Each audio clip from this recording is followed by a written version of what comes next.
नमस्ते दोस्तों, आज हमारे साथ एक खास मेहमान हैं जो जेपीएससी में उत्तीर्ण हुए हैं। उनके साथ हम कुछ बातें करेंगे। इस पॉडकास्ट के माध्यम से उन सारे बच्चों का कन्फ्यूज़न दूर होगा जो या तो जेपीएससी का तैयारी करने के लिए सोच रहे हैं या तो करने में लगे हुए हैं। जिनका जो भी क्वेश्चंस का डाउट है उन सारे क्वेश्चंस को हम एक सीक्वेंस तरीक़ा से पूछेंगे। तो उदय जी, आपका बहुत बहुत स्वागत है हमारे इस पॉडकास्ट में। Thank you. बताइए, अपने बारे में कुछ बताइए पहले। मेरा नाम उदय शेखर है जी। इस बार की जेपीएससी में मेरा 95वां रैंक आया है। जी जी। और मेरा सिलेक्शन झारखंड प्रशासनिक सेवा में डिप्टी कलेक्टर रैंक में हुआ है। जी। मेरा स्कूली शिक्षा बोकारो में ही जीजीपीएस में हुआ है। जी जी। उसके बाद मैंने बीआईटी सिंदरी से मैकेनिकल इंजीनियरिंग में बीटेक किया। जी। जेपीएससी की तैयारी, सिविल सर्विस की तैयारी कब आपके दिमाग में कब से आया कि आपको सिविल सर्विस की तैयारी करना है? चूँकि आपके बारे में हमने जब पढ़ा तो देखा कि आप बहुत सारे एग्जाम में उत्तीर्ण हुए हैं, अच्छे पद पे भी रहे हैं, गवर्नमेंट में भी रहे हैं, प्राइवेट में भी रहे हैं। उसके बावजूद भी आपका सिविल सर्विस में आने का कब से और क्यों आया? ये बीटेक के दौरान ही मेरा ये हुआ था कि मुझे सिविल सेवा में जाना है, क्योंकि एक सबका इंटरेस्ट होता है। मेरा इंटरेस्ट है कि मैं भले ही टेक्निकल में बीटेक कर रहा था, बट मेरा टेक्निकल से ज़्यादा सोशल में ज़्यादा इंटरेस्ट है। मुझे ह्यूमैनिटी सब्जेक्ट भी अच्छे लगते थे और उसका एप्लीकेशन जो है, और आप ग्राउंड लेवल में जो हमारा जो गांव है, हमारा जो शहर है, हमारा जो अपना प्यारा झारखंड है, वहाँ पर जो लोग रह रहे हैं, हम जो भी काम करेंगे, मान लीजिए बीटेक करके कहीं किसी कंपनी में काम करेंगे, तो उनके जीवन को कहाँ तक छू पाएंगे? बहुत ही कम स्तर तक। लेकिन सिविल सेवा एक ऐसा सेवा है जिसमें आपको हर वो मौका मिलता है कि आप एक ग्राउंड लेवल पर, मतलब ग्राउंड लेवल के आदमी, हाँ, मतलब समाज के अंतिम व्यक्ति तक पहुँचने का अंतिम व्यक्ति तक पहुँच सकते हैं। जी जी। जेपीएससी का एग्ज़ाम कितने स्टेज में होती है? ये 3 स्टेज में होता है। सबसे पहले पीटी होता है, उसके बाद मेंस होता है, फिर इंटरव्यू होता है। पीटी जो होता है उसमें 2 पेपर होते हैं, दोनों 200-200 अंक के होते हैं। 100-100 नंबर, 100-100 क्वेश्चंस होते हैं दोनों में। वो पास करने पर मेंस का एग्ज़ाम होता है। मेंस में सबसे पहले एक होता है इंग्लिश और हिंदी, 100 नंबर का होता है, वो क्वालिफाइंग होता है। उस पर हम लोग बाद में बात करेंगे। अच्छा जी। पीटी में 2 पेपर होते हैं जी। Paper 1, paper 2। पेपर 1 होता है GS, that means Indian GK के लिए, और paper 2 special for Jharkhand specific होता है। जो बच्चे स्टार्टअप, जैसे आपने कहा कि मेरा बैकग्राउंड बीटेक रहा है, साइंस बैकग्राउंड से जो बच्चे इस एग्ज़ाम की तैयारी करने के लिए आएंगे, उनके लिए एग्ज़ाम कितना टफ होगा या कितना आसान होगा? वो उन पे डिपेंड करता है, वो किस तरह से एग्ज़ाम को लेते हैं। चूँकि बच्चे का दिमाग में रहता है कि भाई साइंस बैकग्राउंड से हैं तो सिविल सर्विस के एग्जामिनेशन में ह्यूमैनिटीज़ पर ज़्यादा वेटेज होता है। तो क्या साइंस से, या तो आपने कहा कि बीटेक हो या तो एमटेक करके बच्चे उस तरह के बैकग्राउंड से आकर इसमें तैयारी कर सकते हैं? जी बिल्कुल कर सकते हैं। उसका उदाहरण मैं ही हूँ एक, और मैं अकेला मैं ही नहीं हूँ। इस बार के भी जो आप रिजल्ट देखिएगा उसमें बहुत सारे ऐसे लोग हैं जो बीटेक करके इसमें सफलता पाई है उन्होंने। आपने तैयारी दिल्ली जाकर की है, रांची जाकर, या घर से की? तीनों है। अच्छा, दिल्ली, हाँ दिल्ली भी मैं गया था, बट दिल्ली में मेरा तबीयत ख़राब हो गया था। मैं 8-9 महीना वहाँ रहा था, फिर मैं घर आ गया। फिर घर में आया तो कोविड आ गया। उसके बाद फिर कोविड में घर में, और फिर जैसे जैसे कोविड का कम होता था मैं रांची जाता था, रांची में रहता था, फिर वेव आ गया, फिर घर आया। इस तरह से मैं घर, रांची और दिल्ली में तीनों में तैयारी किया हूँ। अच्छा, आपकी सबसे इफेक्टिव तैयारी कहाँ पर हुई? दिल्ली में, रांची में, या तो सेल्फ स्टडी? रांची में।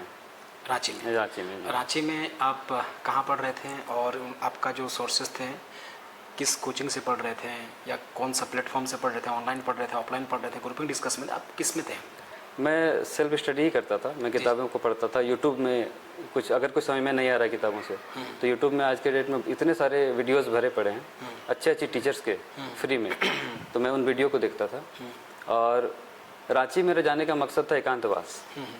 वहाँ पर रांची में एक एकांत मतलब है कि में रह के सिविल सर्विस का कोई भी एग्जामिनेशन की तैयारी आप कर रहे हैं, तो हमको जहाँ तक लग रहा है कि आपको अकेले होना, मतलब एक ऐसे जगह पर होना जहाँ पर ज़्यादा लोग सब टच ना हो, तो तैयारी शायद आपका एक अच्छा इफेक्ट होता है। जी जी। पेपर 1 का तैयारी बच्चे कैसे करें पीटी की? पेपर 1 जो है वो, उसमें 100 क्वेश्चंस रहते हैं, जिसमें से 90 क्वेश्चन जो होते हैं उसमें history, polity, geography, economics, environment, G G science, current affairs, जी। ये सारे रहते हैं। और 10 क्वेश्चन इसमें ऐसे रहते हैं जो झारखंड स्पेसिफिक रहते हैं। तो पीटी के लिए क्या है कि आप स्टैंडर्ड बुक भी पढ़ सकते हैं। जैसे कि हिस्ट्री में अगर देखें तो एंशियंट में आर.एस. शर्मा की किताब आती है। जी जी आती है, छोटी सी किताब बहुत मोटी। हाँ, उसके बाद मेडिएवल में सतीश चंद्र सर की आती है, और मॉडर्न में बिपिन चंद्र सर की भी आती है, और स्पेक्ट्रम की राजीव अहिर सर की भी आती है। मुझे पर्सनली राजीव अहिर सर की किताब अच्छी लगी थी। अच्छा अच्छा। और पॉलिटी में देखा जाए तो लक्ष्मीकांत, और उसके बाद ज्योग्राफी में फिजिकल ज्योग्राफी के लिए जी.सी. लियोंग। तो जैसे आपने किसी ऑनलाइन कोचिंग से क्लासेस लिए थे या यूट्यूब में किस चैनल से आप कर रहे थे? कि बच्चे का लास्ट पॉडकास्ट में जब प्रदीप जी किया था तो बच्चे का इसमें सवाल ये आया था कि सर उनको एक पर्टिकुलर सोर्स का भी नाम पूछिएगा ताकि हम लोग को तैयारी करने में बेहतर होगा। तो कोई ऐसा सोर्स है? हाँ, जैसे कि इकोनॉमिक्स में अगर देखा जाए तो यूट्यूब में मृणाल सर का एक चैनल है, मृणाल पटेल सर का। उनके चैनल से इकोनॉमिक्स का मैंने तैयारी किया था। जी जी। और उन्हीं के चैनल में एक रजतानील सोलंकी करके मैम है। जी जी। उनका ज्योग्राफी का बहुत सारा वीडियो है। अच्छा अच्छा। तो इकोनॉमिक्स और ज्योग्राफी वहाँ से हो जाता है। और बाकी रहा हिस्ट्री, पॉलिटी, वो मैं रैंडमली यूट्यूब में देखता था। यूट्यूब में? हाँ, 1-2 वीडियो देखने से पता चल जाता है कि इनका मुझे जम रहा है कि नहीं, क्योंकि सारे टीचर तो अच्छा ही पढ़ाते हैं। कुछ हमें सूट करते हैं, कुछ हमें सूट नहीं करते हैं, तो वो मैं चेक करता था। पेपर 2 झारखंड स्पेसिफिक जो है उसकी तैयारी आपने कैसे की? उसकी तैयारी स्टार्टिंग में मैं मनीष रंजन ने किताब खरीदा था। इंग्लिश में आती है जो? इंग्लिश में आती है, लेकिन उसमें बहुत सारा मिस्टेक्स था, इसीलिए मैं हिंदी में फिर उनका मनीष रंजन सर की हिंदी की किताब में पढ़ने लगा। उसके बाद एग्ज़ाम फाइटर की अभी एक पतली सी किताब आई है। जी जी। मात्र 150 पेज की है वो। अच्छा अच्छा। वो सारथी करके है, गागर में सागर करके इस तरह कुछ टैगलाइन है उसका। तो वो मात्र 150 पेज की है, लेकिन बिलीव मी उसमें ऑलमोस्ट आपके मान लीजिए 100 क्वेश्चन हैं। 100 क्वेश्चन में 70 to 80 क्वेश्चन उसमें आ जाते हैं। वो कवर कर लेता है? वो कवर कर लेता है। वो इतना अच्छा से डिज़ाइन किया गया है किताब। और वैसे तो उड़ान किताब भी है, मैं उसको पढ़ा नहीं हूँ, बट मैं देखा हूँ, वो भी बहुत अच्छा किताब है। मतलब आप थोड़ा वो मोटा है। आप उड़ान को पढ़े नहीं है? उड़ान में नहीं पढ़ा, क्योंकि मैं जेपीएससी में पहला ऐसा व्यक्ति देख रहा हूँ जिन्होंने कहा कि मैं उड़ान को टच नहीं, क्योंकि कहा जाता है कि उड़ान एक कहा जाता है कि मील का पत्थर साबित होता है। हाँ जी, बिल्कुल। लेकिन आपने उड़ान को टच नहीं किया? उड़ान को टच नहीं किया। दैट मीन्स इसका मतलब यही है कि आपको जिस सोर्स से तैयारी करने में बेहतर लग रही है, जिस सोर्स आपके लिए अच्छा है, आपके अकॉर्डिंग है, आप उसको अपना सकते हो। चलिए हम लोग बात करते हैं। इसमें एक चीज़ मैं ऐड करना चाहूँगा। उड़ान आप पढ़िए। उड़ान में प्रॉब्लम ये है कि थोड़ी सी मोटी किताब है। मोटी किताब है। उड़ान बहुत अच्छी किताब है, लेकिन वो मोटी किताब है। एग्ज़ाम के पहले आपको, आप साल 2 साल कितना भी पढ़िए, एग्ज़ाम के पहले 20 दिन पहले या फिर 15 दिन पहले आपको वो रिवीजन करना पड़ेगा। वो रिवीजन करने के लिए अगर उसका नोट्स बना रहे हैं या फिर अंडरलाइन कर रहे हैं तो फिर आपके लिए फ़ायदेमंद होगा। इसीलिए मैंने कहा कि वो पतली किताब जो है एग्ज़ाम फाइटर की, वो मुझे पर्सनली उसमें अच्छा लगा था। उसमें एक चीज़ मैं और बोलूँगा कि कुछ उसमें चीज़ नहीं था, कुछ मिसिंग था। तो मैं अदर सोर्सेज से, जैसे कि मैं एमसीक्यू प्रैक्टिस करता था, उसमें जो मेरा कुछ गलती हुआ या फिर कुछ नया। कहाँ से करता था प्रैक्टिस एमसीक्यू? वो मैं उड़ान की जो वस्तुनिष्ठ, हाँ, उड़ान की वस्तुनिष्ठ वाली आती है। हाँ, एक एमसीक्यू वाली आती है। उसमें से कुछ मान लीजिए मुझे नहीं पता है तो मैं उसी किताब में, छोटी पतली किताब में मैं नोट कर लेता था उसके मार्जिन में। तो बाद में रिवीजन करने में भी ईजी होता था और कुछ छूटता नहीं था इसमें। अब हम लोग आते हैं मेंस के पेपर में। मेंस में कितने पेपर होते हैं? मेंस में 4 जीएस होते हैं, एक लैंग्वेज होता है और एक हिंदी इंग्लिश क्वालिफाइंग होता है। दैट मींस पेपर 1 क्वालिफाइंग होता है, paper 2 regional. Paper 2 regional language होता है। 150 पेपर 1 की तैयारी बच्चे कैसे करेंगे? पेपर 1 की हिंदी और इंग्लिश रहता है। मैंने उसका कोई स्पेसिफिक तैयारी नहीं किया था। जो बच्चे मान लीजिए कि बहुत कमज़ोर बच्चे हैं तो उसको किस तरह से तैयारी करें? वो मार्केट में किताब मिल जाएंगी उसके लिए, हिंदी के लिए भी इंग्लिश के लिए भी मार्केट में किताब आती हैं उसकी। पेपर 2 में आपने क्या लिया था? मैंने खोटा लिया था। अच्छा, ये जैसे हमको सुनने को आता है, ये बहुत सारे लोग के दिमाग में चीज चलता रहता है कि खोटा का जो सिलेबस है दूसरे रीजनल लैंग्वेज के कंपेयर में छोटा है। क्या ये सच है? मैं बाकी का तो सिलेबस नहीं देखा हूँ, बट मैं भी यही सुना हूँ। और हाँ, हिंदी का मैं देखा हूँ, क्योंकि मेरे एक मित्र हिंदी का तैयारी कर रहे थे। उसमें मोटी मोटी नोवेल्स पढ़नी होती हैं। उनका मान लीजिए 4 या 5 नोवेल अगर पढ़ रहे हैं तो उनको एक नोवेल के बराबर हमारे खोटा का सिलेबस है। तो कंपैरेटिवली जो देखा बच्चे जाए हिंदी तो भाषी वाले हैं वो खोटा रीजनल लैंग्वेज को लेकर आगे बढ़ सकते हैं? बिल्कुल बिल्कुल। मेरे कुछ मित्र हैं जो हिंदी भाषी हैं, वो कोठा लेके उत्तीर्ण हुए हैं इसमें, सफल भी हुए, उत्तीर्ण सफल भी हुए हैं। जी, जी। हम बात करते हैं पेपर 3 का। पेपर 3 में कौन कौन सब्जेक्ट आते हैं? पेपर 3 में GS1 जो हो गया उसमें हिस्ट्री और ज्योग्राफी रहता है। उसकी तैयारी आपने कैसे किया? हिस्ट्री का जैसे मैंने बताया कि मॉडर्न इंडिया का मैंने राजीव अहिर सर का स्पेक्ट्रम पढ़ा था। उसके बाद झारखंड का मैं स्पेसिफिक उसका नोट्स, एक लाइव 3 गुरुकुल करके एक कोचिंग है, अच्छा, नया, हाँ नया है, तो उसका मैंने नोट्स मंगाया था, तो उनके नोट्स से मैंने झारखंड स्पेसिफिक पढ़ा था। एंशिएंट और मेडिएवल का मैं, चूँकि वो किताबें मेरे इस बार क्या हुआ था कि मेंस से पहले मैं उस टाइम मैं IIT धनबाद में था, अच्छा, मैं PG कर रहा था वहाँ। अच्छा। तो उस आप टाइम IITN भी रहे हैं? हाँ, IITN भी हूँ मैं। तो मैं IIT धनबाद में था, तो लगभग मेंस एग्ज़ाम के 1.5 महीना पहले तक हमारा वहाँ एग्ज़ाम चल रहा था, तो मुझे समय नहीं मिला था। तो मेरे पास सिर्फ 1.5 महीना था तैयारी करने का।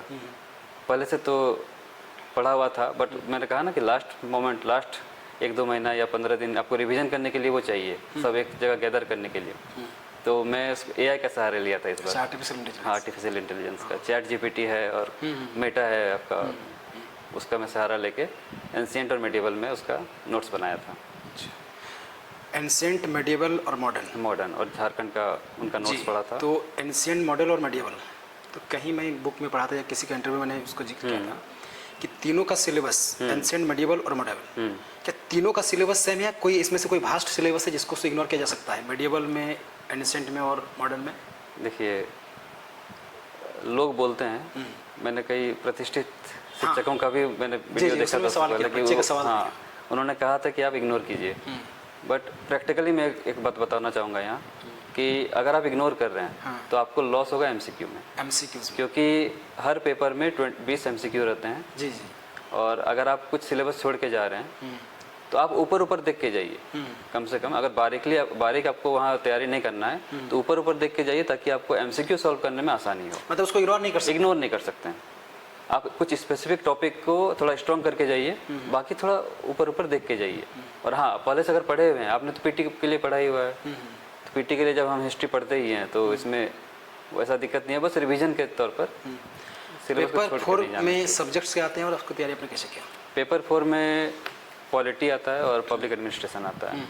पॉलिटी के लिए मैंने लक्ष्मीकांत सर का किताब पढ़ा था, और पब्लिक एडमिनिस्ट्रेशन के लिए पहले तो मैं एक प्रतियोगिता दर्पण का एक मैगजीन आता है, आती है, हाँ, उसमें एक स्पेसिफिक उस मंथ में पब्लिक एडमिनिस्ट्रेशन का कुछ आया था, पूरा नोट्स ही था वो, तो मैं पिछले JPSC में उसको पढ़ा था, और इस बार की JPSC में मैं लाइव 3 गुरुकुल सर उनका नोट्स पढ़ा था।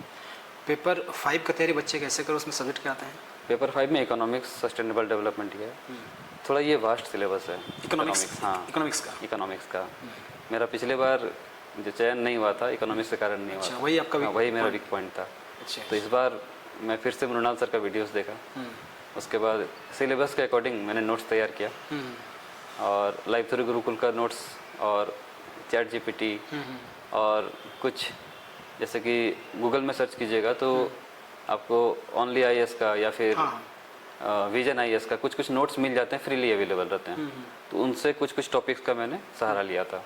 और ये पेपर GS3 जो है ये इतना डायनेमिक सब्जेक्ट है कि आपको इसमें कुछ जो रिसेंट ट्रेंड्स हैं इकोनॉमिकल डाटा के वो डालना होता है। इसके लिए जो एग्जीक्यूटिव समरी आती है एक आपकी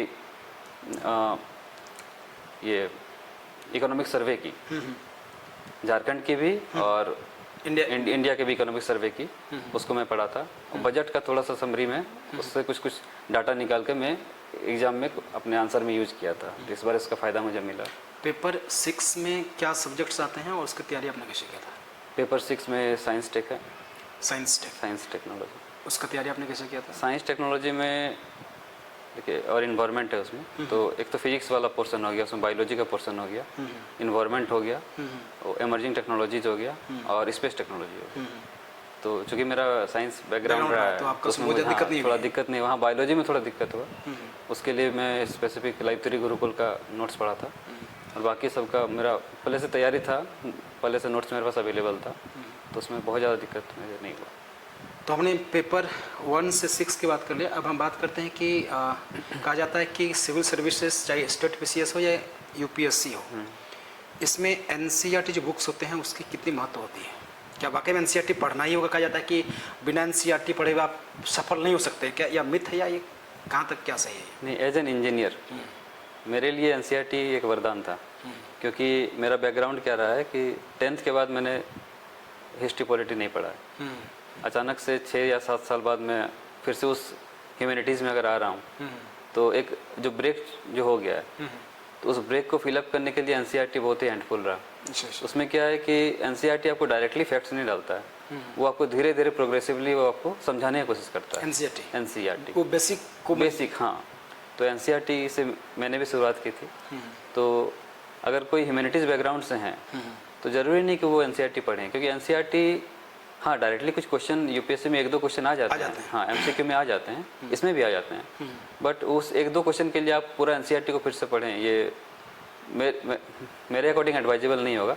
लेकिन अगर आपका ब्रेक हो गया है, फिर से आप नया रीस्टार्ट करना चाह रहे हैं, तो हाँ NCERT are the best to start with. एकदम जो फ्रेशर बच्चे हैं, जो मान लीजिए क्लास ऑनर्स जस्ट ख़त्म ही किए हैं, या तो 12 के बाद से वो इस एग्ज़ाम में लगना चाहते हैं, तो वो अपना तैयारी किस आधार से आप कब बीटेक के बाद आपने इस चीज़ का तैयारी स्टार्ट किया था, या बीटेक करते हुए आपने किया था? मतलब आपका एग्जैक्टली तैयारी कब हुई थी, स्टार्टिंग कब से किया था आपने? बीटेक के टाइम से मेरा मन था, लेकिन मैंने उसका तैयारी स्टार्ट नहीं कर पाया था। उस टाइम में न्यूज़पेपर पढ़ता था, सिर्फ न्यूज़पेपर पढ़ता था बीटेक के टाइम। और बीटेक के बाद जब मेरा जॉब हुआ इलेक्ट्रो स्टील में, वहाँ 2 साल मैंने जॉब किया, तो उस बीच मैंने स्टार्ट किया तैयारी। उसी बीच मतलब उसी बीच में जब जॉब आपका इलेक्ट्रो स्टील में जॉब लगा, उसी बीच आपने एग्जाम की तैयारी किया? जी, मैंने एक पूरा कंप्लीटली फुल फ्लेज में? फुल फ्लेज नहीं, वो पार्ट टाइम करता था। फिर उस टाइम मुझे एहसास हुआ कि दोनों साथ में नहीं चल सकते हैं, किसी एक को पकड़ना पड़ेगा। तो मैंने फिर वहाँ से कंपनी से रिजाइन किया और मैं फुल फ्लेजेड इसमें आ गया।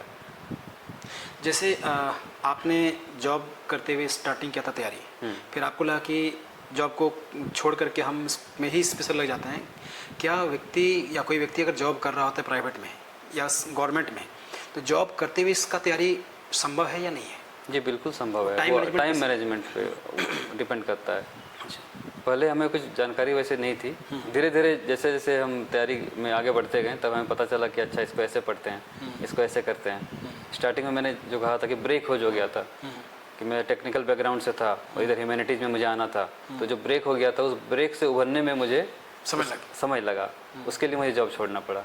तो बिल्कुल जॉब के साथ भी कर सकते हैं, और आज के डेट में ये एडवाइजेबल है कि आप जॉब मत छोड़िए, क्योंकि जो मार्केट का जो कंडीशन है उसमें आज के डेट में जॉब मिलना बहुत मुश्किल हो जाता है। अच्छा, सिविल सर्विस का तैयारी कोई बच्चा करना चाह रहा है 12 के बाद से, तो उसको आप कैसे कुछ ऐसे टिप्स बताइए जो अपने एकेडमिक कोर्स को भी बैलेंसिंग करके चले और यूपीएससी का जेपीएससी का भी तैयारी वो काफ़ी अच्छा से करें? तो कैसे उसको मैनेज करें, क्योंकि आपने भी कहीं ना कहीं जॉब के साथ किया है, आपने पढ़ाई के साथ इसकी तैयारी किया, तो आपको टाइम मैनेजमेंट के बारे में थोड़ा बहुत जानकारी जरूर होगी, और सफल हुए तो अगर नहीं भी किया तो आप उसके बारे में टिप्स बता सकते हैं। तो जो बच्चे +2 करने के बाद अगर इसका तैयारी करना चाहते हैं तो वो किस आधार से अपना देखिए, सिविल सेवा के बारे में एक चीज़ मैं बताना चाहता हूँ कि इस बार जो एग्ज़ाम हुआ इसमें टोटल 3.5 लाख लोग प्रीलिम्स में अपीयर हुए थे, पीटी में अपीयर हुए थे। 7,000 लोग मेंस लिखे, उसमें से 864 लोग इंटरव्यू दिए। ये 864 जो लोग इंटरव्यू दिए, कोई भी कम नहीं था। फिर वो जो फाइनल जो मेरिट लिस्ट में आया, वो लक की बात हो जाती है, किसके बोर्ड में पड़ा, किसी पेपर में आपको कितना नंबर थोड़ा ऊपर नीचे हो गया, क्योंकि आप जितने लोगों का पेपर है कोई एक टीचर चेक नहीं कर रहे हैं, अलग अलग टीचर चेक कर रहे हैं, डायमेंशन अलग है, डायमेंशन अलग है। जैसे हम लोग कॉपी को चेक करते हैं बच्चा का, तो हम करते हैं तो किसी को 10 में आउट ऑफ 10 में 5 दे देते हैं, कोई वही 8 दे देते हैं। तो ये थोड़ा लक पे भी डिपेंड करता है। तो सिविल सेवा एक ऐसा परीक्षा है कि थोड़ा बहुत इसमें लक भी चाहिए। तो आप अगर 12th के बाद अगर तैयारी शुरू करना चाहते हैं तो एक बैकअप अपना ज़रूर बना के रखें। जैसे कि आज के डेट में प्रोफेशनल कोर्स का बहुत ज़्यादा डिमांड है, आपको मार्केट के अकॉर्डिंग आपको अपने आप को तैयार करना पड़ेगा। मतलब प्लान बी लेकर आपको चलना ही होगा। हाँ जी, प्लान बी लेकर चलना पड़ेगा। अगर आप ह्यूमैनिटीज़ में चल रहे हैं तो बीएड कीजिए, या फिर अगर टेक्निकल में जा रहे हैं डिप्लोमा या बीटेक कीजिए, या फिर आईटीआई कर लीजिए, या फिर अगर प्लेन में गए हैं तो उसमें भी नेट जेआरएफ या कुछ भी इस तरह प्रोफेशनल डिग्री के लिए। मतलब सिर्फ आप इस पर टिके मत रहिए, सिर्फ रिस्क है, बहुत रिस्क है। लेकिन आप अगर प्लान भी लेके चल रहे हैं तो आप कहीं ना कहीं आप एक सेफ जोन में आप तैयारी कर सकते हैं। हाँ जी बिल्कुल। आप सिविल सर्विस का तैयारी में लक और मेहनत दोनों को कहाँ तक मानते हैं? ये जो मैंने बताया 864 लोग, ये मेहनत कदम पर है। ये 864 बिना मेहनत के नहीं हो पाएगा। जी जी। जो जितने भी 864 लोग पहुँचे हैं सब मेहनती लोग हैं, लेकिन 342 जो लोग हैं वो लक हो गया। बताइए, जैसे बहुत सारे बच्चे 2 बार 3 बार एग्ज़ाम देने के बाद कोई पीटी पास किए, कोई मेंस पास किए हैं, बहुत सारे बच्चे लगभग 3 बार इंटरव्यू तक भी गए हैं, लास्टली उनका मेरिट लिस्ट में नाम नहीं आया। नहीं, उस तरह के बच्चों को उनके जो अंदर प्रेशराइज है, सोसाइटी का प्रेशर, फैमिली का प्रेशर, खुद का दिमाग का प्रेशर, दोस्तों का प्रेशर, उस तरह के बच्चों को आप क्या बताना चाहेंगे कि आपकी बात को सुनकर एक नया एनर्जी, एक नया मोटिवेशन उससे मिले? देखिए, लोगों का मत सुनिए, अपना सुनिए। अगर आप में क्षमता है, आप अगर विश्वास है आपके अंदर में, तो आप लगे रहिए। लेकिन हाँ, जिस तरह मैंने बताया कि प्लान बी को भी मत छोड़िए। मैं अगर अपना स्टोरी बताऊं तो पिछली बार जब मैं असफल हो गया इसमें, उसके बाद मैंने सोचा कि कुछ तो प्लान भी करना पड़ेगा। मैंने इसको छोड़ा नहीं। अच्छा, बट मैं अपने टेक्निकल फील्ड में गया। मैंने बीटेक जो मैकेनिकल इंजीनियरिंग से किया था उसका मैं फिर से सारे किताबों को निकाला। मैंने गेट का एग्ज़ाम दिया। गेट के एग्ज़ाम के थ्रू से मुझे IIT धनबाद में एडमिशन मिला PG में, और वहाँ PG करने के दौरान मुझे 3 प्राइवेट कंपनी से ऑफर आए। उसके बाद फिर उसी गेट के स्कोर से मुझे भारत सरकार में ही कोयला मंत्रालय के अंदर एक PSU में काम करने का मौका मिला। वहाँ भी मैंने 8-9 महीना कार्य किया है अभी। तो प्लान भी होना बहुत ज़रूरी है आपके पास। जैसे हम बात करते हैं मीडियम फैमिली का, बहुत सारे जैसे फैमिली हमारे देहात के गांव की बात करते हैं, उनका इकोनॉमिकल बैकग्राउंड बहुत अच्छा नहीं होता है और बच्चा करना चाहता है UPSC का, JPSC का तैयारी। उस तरह के सिचुएशन में उदय जी, आपको क्लास प्ले ग्रुप से लेकर के MTech तक, फिर सिविल सर्विस तक आपके टीचर्स ने आपको पढ़ाया, आपको इस जगह पे लाए। कोई भी डॉक्टर हो, इंजीनियर हो, साइंटिस्ट हो, कोई भी कुछ भी बनते हैं तो उसमें सबसे ज़्यादा भूमिका पेरेंट्स और टीचर की होती है। तो जो भी टीचर्स आपके इस वीडियो को अगर देखेंगे या तो देख रहे हैं, तो उनको क्या करना चाहेंगे और अपने पेरेंट्स को, अपने दोस्तों को क्या कहना चाहेंगे? जी बिल्कुल सही बात है। बिना टीचर्स के यहाँ तक पहुँचना मुश्किल ही नहीं, नामुमकिन था। क्या हुआ था कि मैं क्लास 8 से एक मेरे सर हैं श्री खेदू महतो सर।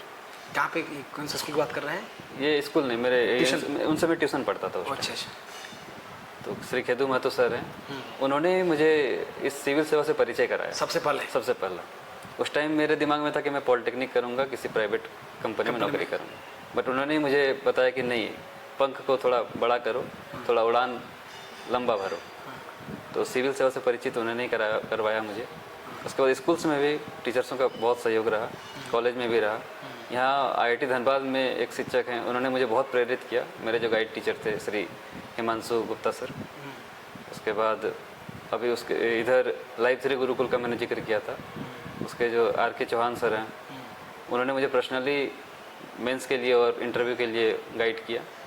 और मेरे एक पहले कलीग थे, अभी सीनियर ही थे, श्री प्रतीक सर, उन्होंने भी मुझे इंटरव्यू में बहुत हेल्प किया। ये शायद ऑनलाइन क्लासेस कहीं कराते हैं क्या? प्रतीक सर कहाँ के? नहीं, प्रतीक सर इलेक्ट्रिशियन में अभी जॉब करते हैं। अच्छा। हाँ, तो वो उनका भी बहुत सहयोग रहा, PT मेंस इंटरव्यू तीनों में। गाइडेंस में वो तैयारी कर चुके थे कि? तैयारी हाँ कर चुके थे। वो सफल नहीं हो पाए? हाँ, कोई बात नहीं, सफल हैं। अपने क्षेत्र में सफल है। जो मैंने कहा ना कि सफलता की परिभाषा अलग होती है, अलग होती है। हाँ, क्योंकि हम लोग शायद क्लास 9th के इकोनॉमिक्स में पढ़े थे कि गोल जो है उसका एक अलग अलग डेफिनेशन होता है। किसी को टीचर बनना गोल है, किसी को UPSC में जाना, अपना आपको उसमें सक्सेस होना गोल करा, किसी को अपने क्षेत्र में बहुत ही अच्छे पोजीशन पर हैं अभी। चलिए, हमने PT का बात कर लिया, मेंस का बात कर लिया, अब हम बात करते हैं इंटरव्यू का। बच्चे के मन में सवाल ये होता है कि कोई बच्चा अगर चाहता है कि हम इंग्लिश से उसको लिखें मेंस को, बट इंटरव्यू में अगर वो हिंदी से फेस करना चाहता है, तो क्या ऐसा रूल है कि मेंस को इंग्लिश से लिखे और इंटरव्यू हिंदी से हो? जी, रूल सब ऐसा है? हाँ बिल्कुल ऐसा रूल है। आपको वो मेंस के जब फॉर्म भरते हैं उसी में वो मेंशन करना पड़ता है मेंस के समय कि आप इंटरव्यू किस लैंग्वेज में देंगे। बट मैं एक चीज़ कहना चाहूँगा कि मैंने मेंस इंग्लिश में लिखा था, मैंने इंटरव्यू के लिए भी इंग्लिश ऑप्ट किया था, बट मेरा पूरा इंटरव्यू हिंदी में चला है। वो लोग ये कैसे, मतलब वो पूछते नहीं, क्वेश्चंस पूछने वाले हिंदी से पूछ रहे थे? हिंदी से पूछ रहे थे। अब जब वो हिंदी से पूछ रहे हैं तो मैं अगर अंग्रेजी में जवाब दूंगा तो वो एरोगेंट हो जाएगा। ऐसा भी तो हो सकता है कि किसी बच्चा को हिंदी नहीं आता होगा, बहुत कंफर्टेबल हिंदी में, मतलब वो हिंदी से ज़्यादा बेहतर इंग्लिश में कर रहा होगा, तो उस वक्त वो कुछ जैसे मान लीजिए कि इंटरव्यू वाला को रिक्वेस्ट कर सकता है कि मैं I am not comfortable in Hindi right now. तो हिंदी मतलब शुद्ध हिंदी कोई नहीं बोलता है, अच्छा, वो इंग्लिश टाइप से इंग्लिश हिंदी मिला के ही वो लोग पूछते हैं, वैसे हम भी उत्तर देते हैं। दैट मीन्स आपने फॉर्म में भरा था इंग्लिश, बट आपको सवाल पूछा जा रहा था हिंदी से।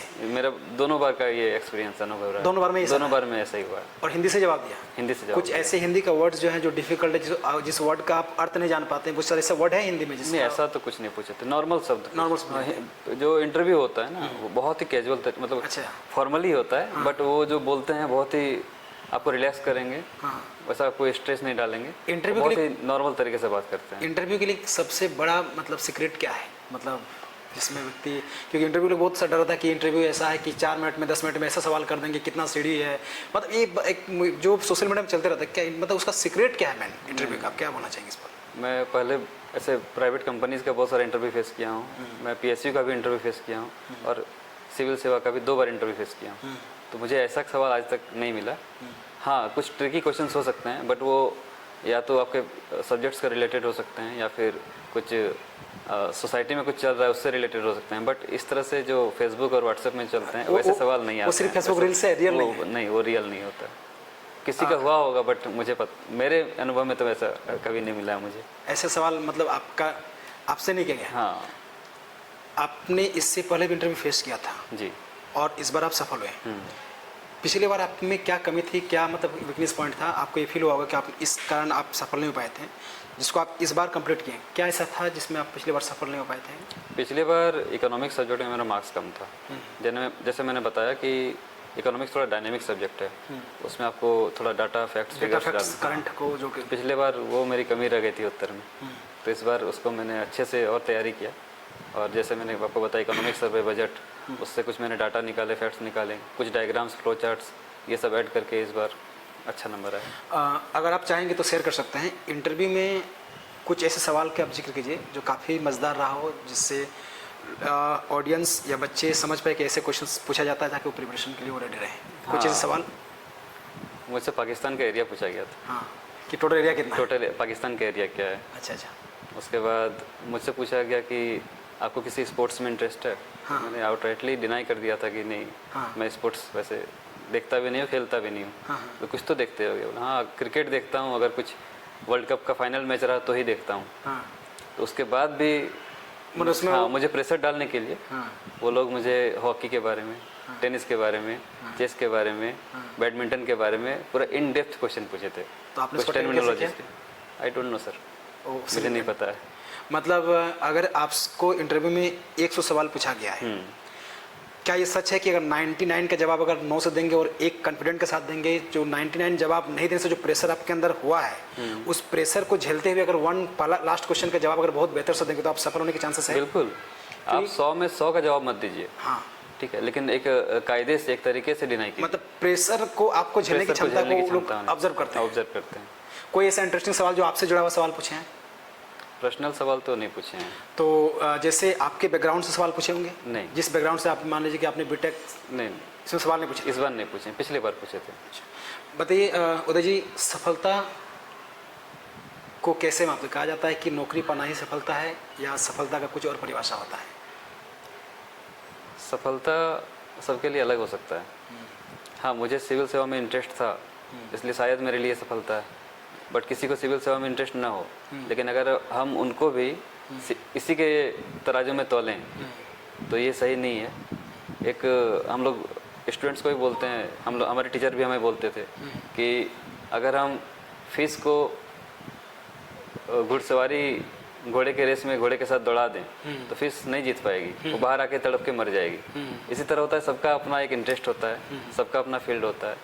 अपने इंटरेस्ट में जो भी काम कर रहे हैं अच्छे से करें, खुश रहें, अपना हेल्थ पे ध्यान दें और फैमिली पे ध्यान दें, रिलेटिव्स पे ध्यान दें, सबसे अच्छे से रहें, यही सफलता है। सोशल मीडिया से दूर रहना चाहिए या इस एग्ज़ाम को उसको साथ में लेकर लें? क्योंकि लोग कहते हैं सोशल मीडिया से दूर, तो सोशल मीडिया कहाँ तक सही है इस एग्ज़ाम का तैयारी के लिए, किसी भी चीज़ के लिए आप उसको कहाँ तक मानते हैं?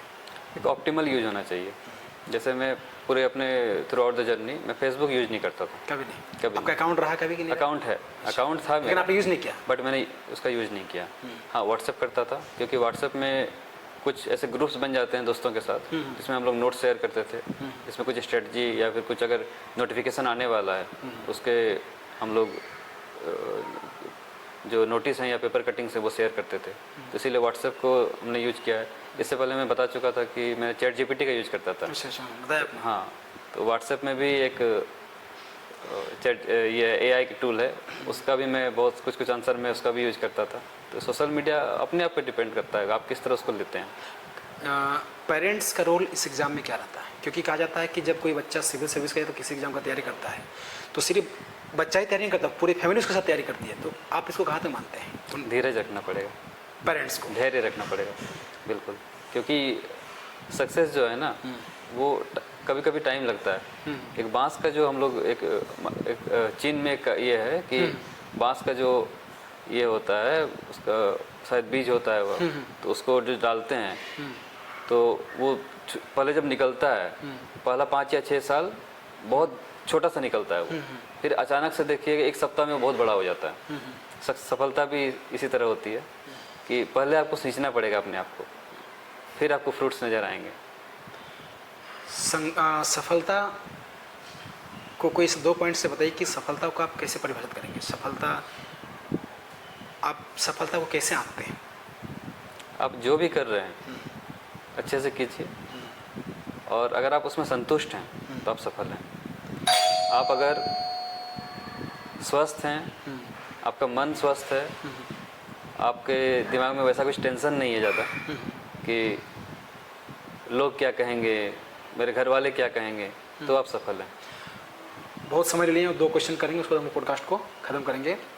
करंट अफेयर्स का तैयारी बच्चे कहाँ से करें? क्योंकि हमने सवाल भूल गया था, एक कमेंट में बच्चा ने सवाल ये पूछा था, करंट अफेयर्स बच्चे कब से तैयारी करें और उसका सोर्स क्या होना चाहिए? एक तो न्यूज़पेपर जो होता है सबसे बड़ा, हाँ, हिंदी या इंग्लिश, आपका जो भी मीडियम हो, मीडियम पे डिपेंड। आपके मीडियम पे ऐसा कोई नहीं कि हिंदी में कंटेंट बहुत अच्छा रहता है, फैक्ट ऐसा कुछ नहीं है।